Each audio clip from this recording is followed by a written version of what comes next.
Hello everybody, welcome to Scorched Earth Toys at anymoon.com's review of Bandai's 1/100 scale high metal VF19 toys, now in high definition and now including the Blazer Valkyrie. These toys were released in January 2010 and July 2010 with an MSRP of 7,000 yen. So obviously that's been a while, and at the moment you can still find these toys fairly easily for less than MSRP, which I think is a pretty good indicator of where this review is heading. We will begin chronologically with the Fire Valkyrie. And it's important to remember that this toy came out about a year and a half before Yamato released their Fire Valkyrie 160 scale toy, which obviously is a huge improvement over this toy. So at the time when this toy was released, it was really the only modern Fire Valkyrie toy. And it was far superior to Bandai's old super clunky, wacky proportioned 165 scale toy. But it's not quite the premium toy we had come to expect by 2010. And at 1/100 scale, it falls in this in-between. So while decent in appearance, there are some issues with these sort of shoulder guards that cover up kind of the gap in the back. They don't fit perfectly well. There's some big gaps in between the legs. You have a nice little Basara figure at the controls, but that's not an opening canopy. There's no cockpit detail, which again, it's 1/100 scale, so you gotta kind of assume there's going to be some compromises, but these days it seems like people don't want or expect not to have to make those kind of compromises. Another big compromise that seems just completely silly is that you can't attach the gun in fighter mode, which there's really no good reason for that. There's no landing gears. That was a huge problem.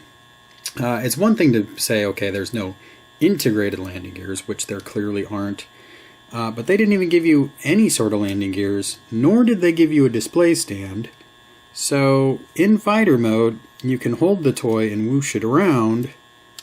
You can put it down, it stays kind of flat, but you'd like it to be sitting on landing gears, and you can't do that. So can't connect the gun, don't have landing gears, don't have a display stand, kind of gappy appearance, so-so at best in fighter mode.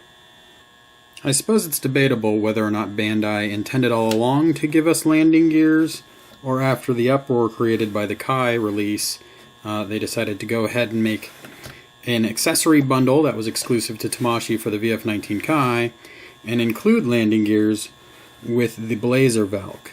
So you do get the landing gears, but it's pretty funky. You get this flat black display stand and you attach the landing gears like so. So there's a little peg here, a couple little pegs on the front one. So there's three parts that constitute this landing gear. There's a little lip. There's a little notch as part of the crotch swing mechanism, and you line that up, and then all it does is kind of rest on the shelves created by the back landing gears. So obviously it's a very funky, poorly thought of solution to a bigger problem.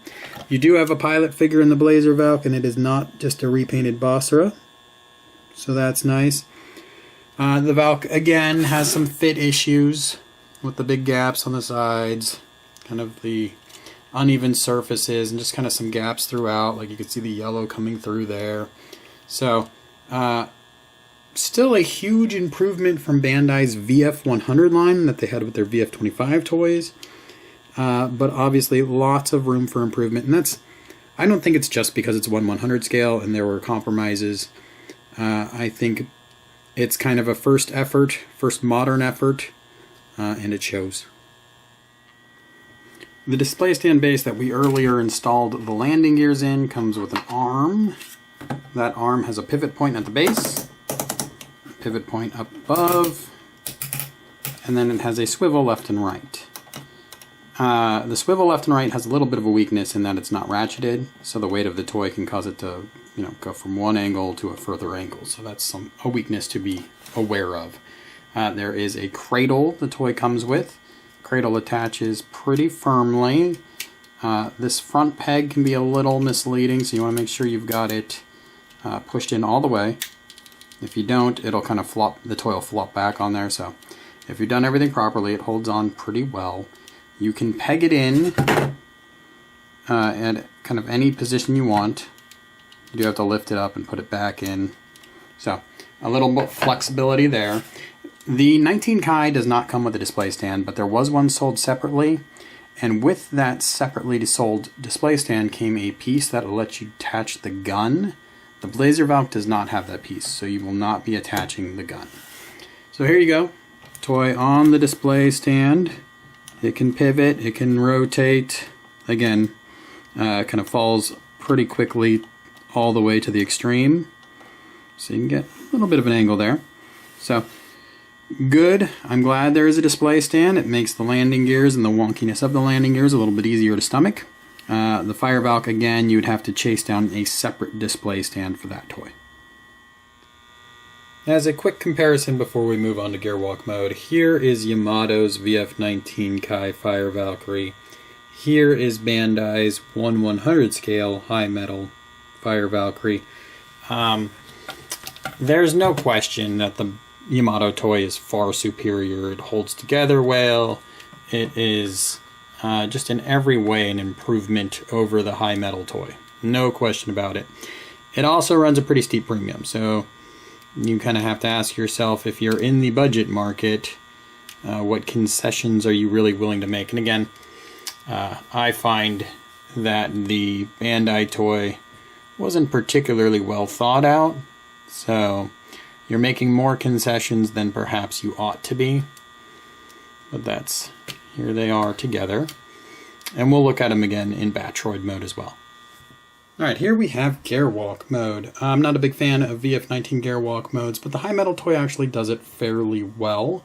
I do have a separate transformation video I encourage you to check out, but for those of you very concerned about perfect transformation, the VF19S is pretty close to this mode. All you have to do is plug in fists. For the VF19 Kai, you have to plug in those fists and also plug in this head fin. So VF19 Kai, not as perfect. Once you plug the fists in, you are left with a little plug that had covered up the fist hole before. So I'm not a huge fan of that. But again, otherwise, Gearwalk mode does pretty well. You do have enough angle forward on the feet for it to have kind of an aggressive stance. You do have enough articulation to rock Gearwalk mode and pose it in a number of different ways. You do have enough articulation with the arms also to have some fun with posing, but again, it's an awkward mode for the VF19, so you will find yourself pretty limited in what you can do by way more of design than limitations of the toy. My one drawback as far as the high metal specifically here is that it doesn't have pegs that lock the wings in. Here is an Arcadia VF19 toy.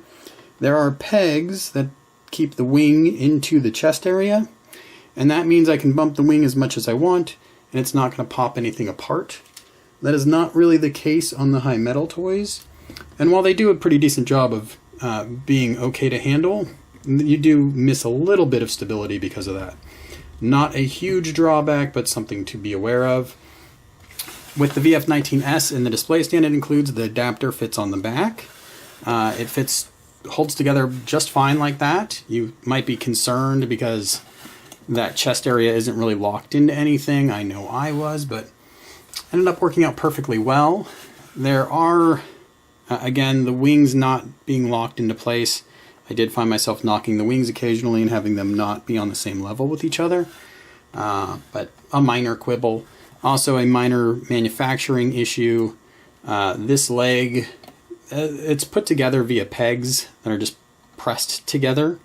And with some handling, those pegs start to come apart just a little bit. And that makes this leg spin pretty freely.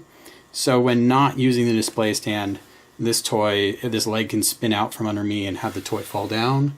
It's pretty minor in occurrence, but worth noting.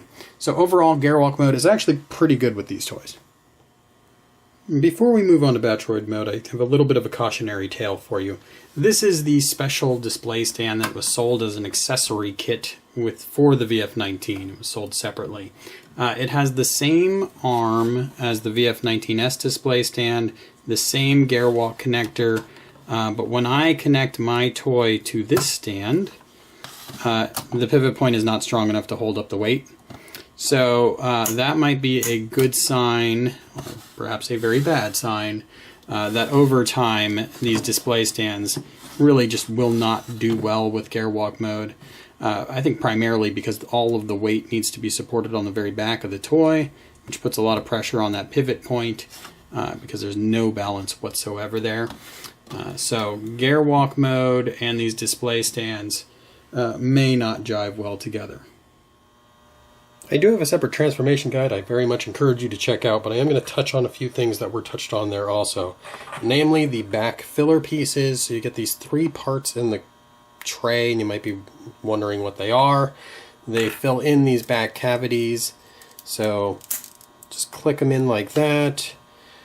The change, to my eye, isn't significant enough really to warrant the parts, especially since they're on the back of the toy, which I'm not going to be looking at very often, but they just have pegs that fit into slots, all very easy to do, and now that back looks a little bit fuller.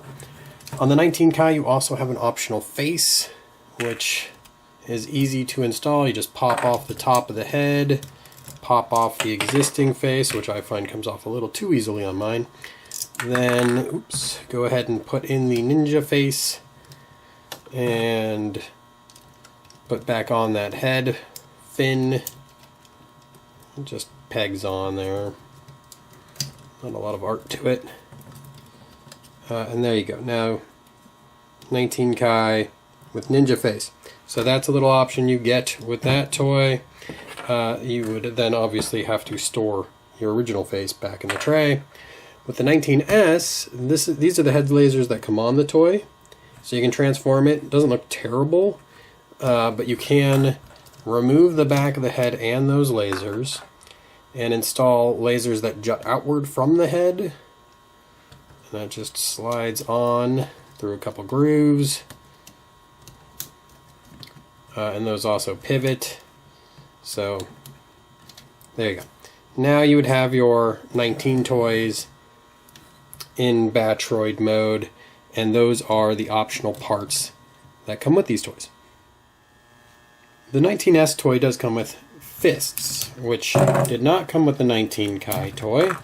If you wanted fists and a 19 Kai toy, you had to buy the Tamashii sold separately exclusive accessories. So there are the fists on the 19S toy. Obviously not much to them. The other option that comes with the 19S toy is the ability to pop off this exterior leg piece and then pop on an opened panel with missiles protruding from it. So it just pegs into place like so. So again, just put a fingernail in there, pop it out, pop in this piece here, and there you have the missile firing gimmick. And these pieces rotate, the missiles themselves do, to get the angle that you desire. So those are cool, and even if you got the 19 Kai accessory kit, you would not get those missile firing effects. These toys are called high metal, but that is a bit of a misnomer. The metal is in the feet. You can see there's a metal bar connecting the front halves of the feet. Within the foot, you can see that mechanism is all metal on the interior. So that is your metal content there. There's also a big hinge on the back. That is metal. So the metal's used in good places. I'm not one of those people that really loves metal for the sake of metal. But I do think that the toy has a bit of a misnomer in its name, and that's unfortunate. I think they're just trying to harken back to the 80s with that name. And so be it, but not a lot of metal. Articulation-wise, your head can pivot left and right. These lasers are on pegs, so obviously you can angle them however you want, and they will pop off on you. Okay, shoulder. This can come way up and pivot however you want it, and there's an articulated bar inside for concealing the shoulder mechanism, which means when you use this pivot here, it'll come up and get out of your way. Then you do have a rotation point where the elbow meets the forearm, and your typical 90 degrees of motion there. The shoulder swivels all the way around. Then you have no waist mechanism. There are hips. So you can get forward and back before you run into that canard there. There is, of course, your Gearwalk joint, which gives you another ability to go forward, not so much back. You can see my wing joints are a little sloppy there. You can pivot them back and get them out of the way. And while a little loose, it's still holding its position well enough. There is a knee joint, a little less than 90 degrees of motion back, and much less than 90 forward. That swivel at the knee. And then you have full ball jointed feet. They don't come down like the Arcadia or Yamato toys and let you then get a ton of camber outside of the ankle. This ankle armor that comes way down. So you are a little bit limited there. So overall, just average articulation for a VF19 toy. Certainly could be a lot worse if you looked at, like, say, Bandai's 165 toys. But it definitely could use some improvement also. The 19S toy does come with a display stand, and to use that display stand, you just flip it around and look at the bottom. There is a tiny little peg slot behind the crotch. You have a peg on the top of this adapter that just fits right in there. It'll cradle the metal hinge, and then it just plugs right in to the top. And in Batroid mode, you don't have really too much of a weight disparity. You have a lot of that weight going right over the back of the toy. The hinge seems to work even in this mode without being articulated, although obviously if you got a little too crazy with it, it would cause you a problem. So you can have some fun doing some poses on the display stand with your 19S toy.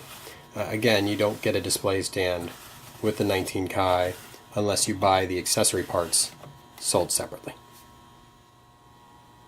You know, the Yamato toys really aren't perfect, but they are definitely a far cry better than the Bandai high metal toys, but again, one would expect that given the disparity in prices and scale. I do definitely appreciate Yamato's take on the color blue versus Bandai's. The only downsides I find to the Yamato in comparison to Bandai toys are the intakes. The shape is just completely wrong on Yamato toys, so that is a bit of a bummer.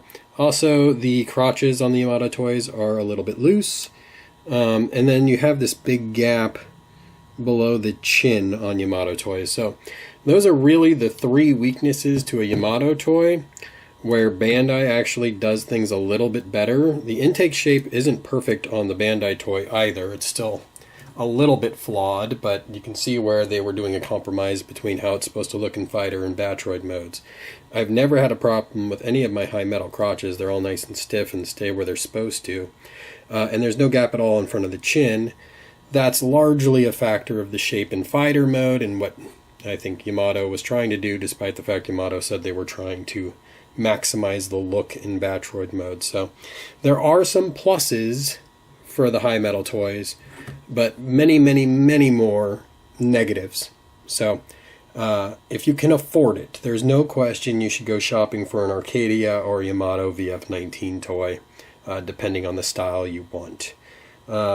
If you only have a few bucks and you're looking in the bargain bin, it's better to have these toys than the 165 toys. Although they made a lot of compromises, they're just going to make you scratch your head. So my overall recommendation, try to save your bucks. Try to find a lightly used or steeply discounted Yamato product. There is supposed to be a new high metal line resurging, so maybe the 1/100 scale will have a little bit more to its universe at some point. But for now, this is limited to die-hard Max 7 collectors. Check out my full review on anymoon.com, and as always, thanks for viewing.